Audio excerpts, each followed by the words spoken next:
राधे राधे मित्रों, मैं अब आपको 88वें अध्याय की कथा सुना रही हूँ। धर्मदत्त ने पूछा, हे देवगण, जय और विजय ने अपने पूर्व जन्म में ऐसा कौन सा पुण्य किया था जिससे भगवान विष्णु का रूप धारण करके वह उनके द्वारपाल हुए। गणों ने कहा, प्राचीन काल में तृणबिंदु की पुत्री देवहूति से कर्दम ऋषि द्वारा केवल देखने मात्र से ही दो सुंदर बालक उत्पन्न हुए। उनमें से एक का नाम जय और छोटे का नाम अजय हुआ। बाद में देवहूति के गर्भ से कपिल देव जी भी हुए। जय और अजय दोनों ही भगवान विष्णु के बड़े भक्त और धर्मात्मा थे। दोनों ही नित्य प्रति अष्टाक्षर मंत्र का जाप करते थे और भगवान विष्णु का व्रत करते थे। भगवान भी इन दोनों भाइयों पर अत्यंत प्रसन्न थे और नित्य पूजा के समय इनको दर्शन दिया करते थे। एक दिन राजा के निमंत्रण पर देव ऋषि नारद गणों सहित राजा के यज्ञ में पधारे। उस समय यज्ञ में जय ने ब्रह्मा और अजय को ने पुरोहित बनकर यज्ञ को संपूर्ण करवाया। यज्ञ की विधि पूर्वक समाप्ति हुई। मरुत राजा ने जय और अजय को बहुत सा धन दिया। वह दक्षिणा लेकर दोनों भाई अपने आश्रम में वापस आए। धन का बंटवारा करते समय दोनों भाइयों का आपस में झगड़ा हो गया। जय ने अजय से कहा कि धन के 2 बराबर भाग होने चाहिए। अजय ने कहा, नहीं, जितना धन जिसको मिला है उतना धन उसका ही है।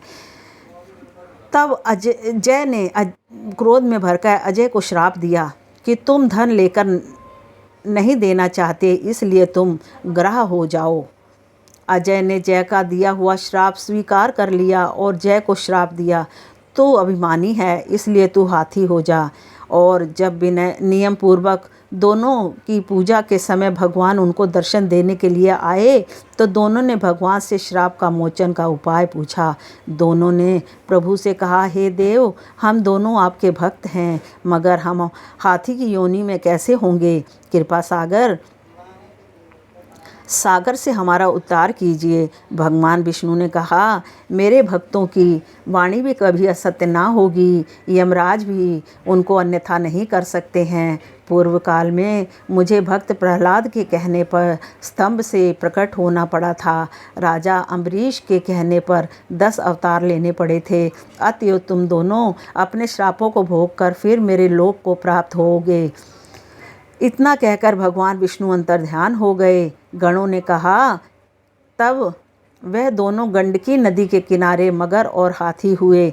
जाति स्मरण करने के कारण इस योनि में भी भगवान विष्णु का व्रत नियम पूर्वक किया करते थे।